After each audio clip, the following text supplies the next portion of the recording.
O número de casos suspeitos do novo coronavírus no estado de São Paulo passou de 11 para 85. São 85 pessoas que tiveram sintomas e viajaram para países onde a situação é de risco. Aqui na região são 2 casos suspeitos, um homem que está em Rio Preto e uma mulher que está em Andeara. A gente vai falar ao vivo com a Nilessa Tait, que tem as informações aqui do paciente em Rio Preto. Bom dia, Nilessa. Bom dia, Modesto. Olha, esse paciente aqui de Rio Preto, ele tem 38 anos de idade. Ele chegou da Itália, ele estava no norte da Itália, passou um período de 9 de fevereiro a 21 de fevereiro na Itália, no norte da Itália. Chegou com sintomas de gripe, com algumas dificuldades respiratórias e ele estava sendo monitorado já pelo HB, o Hospital de Base de Rio Preto. Agora, então, ele engrossa essa lista de 85 suspeitos como coronavírus no estado de São Paulo. Esse número que a gente acaba de trazer de forma atualizada para o telespectador. Ele, então, está em casa, a situação é estável do paciente, ele está bem, porém está em isolamento em casa. A Secretaria Estadual de Saúde, inclusive, anunciou o adiantamento da vacina contra a gripe como uma forma maior de prevenção. Não que a vacina contra a gripe previna o coronavírus, porém é mais uma forma de tentar evitar o avanço dos casos suspeitos de coronavírus. Ontem, autoridades de saúde estiveram reunidas para falar sobre esses 85 casos suspeitos e sobre as medidas que deverão ser tomadas. Vamos ouvir. Os casos suspeitos que nós estamos falando não são em nenhum deles adquiridos aqui dentro do estado de São Paulo, no país. São pessoas que cumprem aquela definição de caso: febre, tosse ou coriza nasal, e que nos últimos 14 dias passaram, não além da China, os outros países identificados. Na coletiva, o ministro da Saúde, Luiz Henrique Mandetta, anunciou que a campanha de vacinação contra a gripe vai ser antecipada nesse ano. A vacina não previne contra o coronavírus, mas a estratégia é reduzir o número de pacientes com problemas respiratórios no sistema de saúde.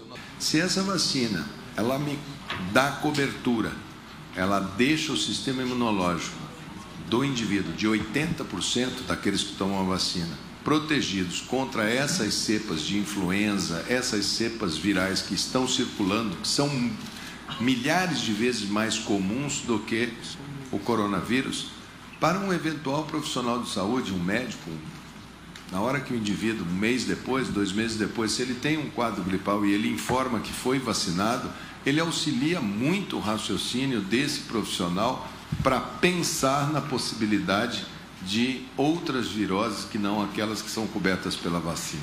O Centro de Contingência também apresentou hoje uma estratégia diferente do que foi implantado na China para reduzir a possibilidade de transmissão entre os possíveis infectados. A orientação clínica é de internar em hospitais apenas pacientes graves e não concentrar em unidades de saúde pessoas com suspeita da doença. Para Davi Wippe, isso pode espalhar o vírus ainda mais. O indivíduo tem febre, fica em casa.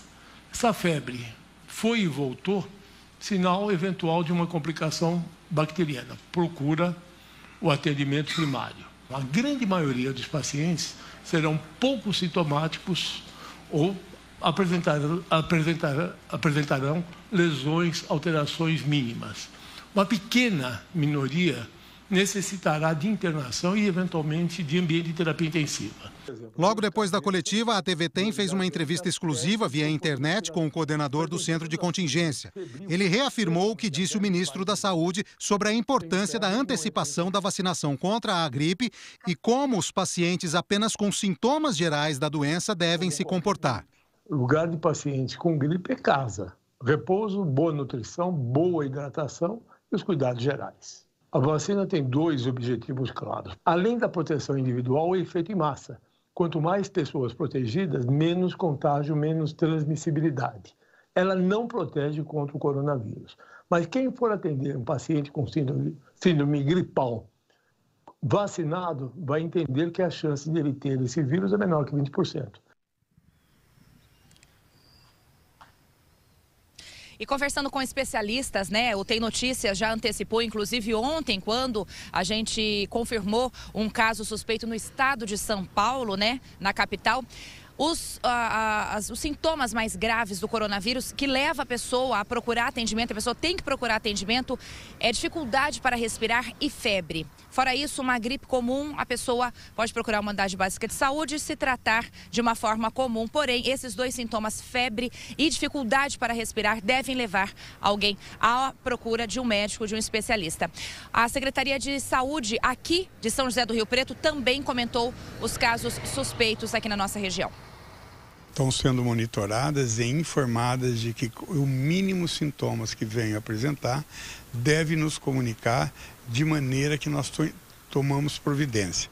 Vai depender muito do que vai ser feito com essas pessoas que nós chamamos de comunicantes, o resultado do exame. Se ele for negativo, então terá um tratamento. Se ele for positivo, aí ele terá um outro tratamento já como suspeita de coronavírus. Qual que é a orientação geral para a população, principalmente sobre os cuidados de higiene que devem ser tomados?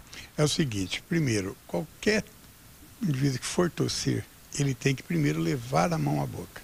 Isso é fundamental para não espalhar as gotículas, né? Isso é um ponto principal. Segundo, toda vez que ele tiver contato com outra pessoa ou com ele mesmo, procurar higienizar as mãos, seja ela através de álcool ideal ou água e sabão, que são as coisas fundamentais. Então, na realidade, é as mesmas orientações que a gente vem dando já há algum tempo para o H1N1, para a influenza comum, para todos os casos, para diminuir a transmissão do vírus.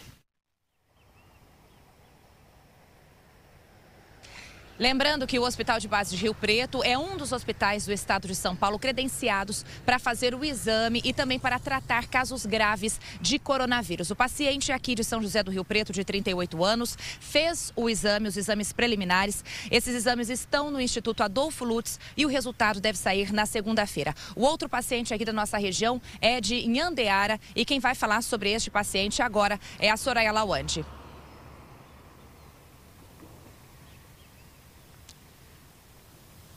Ok.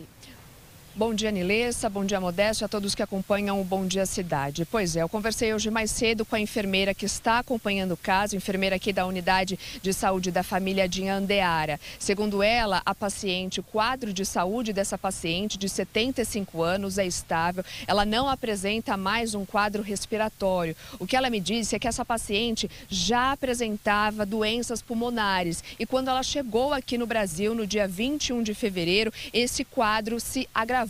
Ela chegou a passar por atendimento no hospital local. Assim que ela chegou aqui no Brasil, ela chegou no aeroporto de Rio Preto e veio aqui para Inhandeara. Ela segue agora em isolamento domiciliar. Ela que é moradora aqui do setor leste da cidade. A cidade é dividida aí em 3 setores. A orientação é que ela fique em casa, se possível, não tenha contato com familiares. Se algum familiar precisar entrar em contato com ela, sempre usando máscaras. Ela realizou o protocolo dos exames, foi realizado ontem e a previsão é de que o resultado saia em até 72 horas. Então, o resultado deve sair aí por volta de segunda ou terça-feira. Portanto, ela segue aqui em Inhandeara em isolamento domiciliar. Modesto. Obrigado, Soraya, pelas suas informações. Só reforçando que o Brasil tem um caso do novo coronavírus positivo. O paciente é um homem que mora na capital e voltou recentemente da Itália. Ele está bem. Todos os outros casos são suspeitos. Nós conversamos com o virologista da FAMERP, o Maurício Nogueira, que disse que não é preciso pânico, que o Brasil tem um sistema eficiente de saúde. Acompanhe. Os coronavírus são agentes virais que causam infecções conhecidas há muitos anos. Esse ano emergiu um novo coronavírus, o coronavírus 2019, ou SARS tipo 2, que é um coronavírus provavelmente originário de morcegos, que pulou de espécie, o que a gente chama. Se adaptou à espécie humana, causando uma mortalidade acima da média e também uma transmissão acima do esperado para outros coronavírus semelhantes. Transmissão é pessoa a pessoa para o contato próximo, saliva principalmente. Deve procurar um médico qualquer pessoa que tenha um sintoma respiratório grave. Olha, eu tô com o nariz escorrendo, isso não é um sintoma respiratório grave. Ah, não, eu estou com tosse e falta de ar. Isso é um sintoma respiratório grave. Mesmo que nós tivermos uma transmissão sustentada, existem medidas de controle que são eficientes. O Brasil tem um sistema de saúde eficiente para isso. O SUS tem diversos problemas, mas ele tem grandes virtudes. A grande virtude é seu sistema hierárquico de atendimento, que referencia hospitais preparados para atender essas pessoas e tem um mecanismo de laboratórios capazes de fazer o diagnóstico.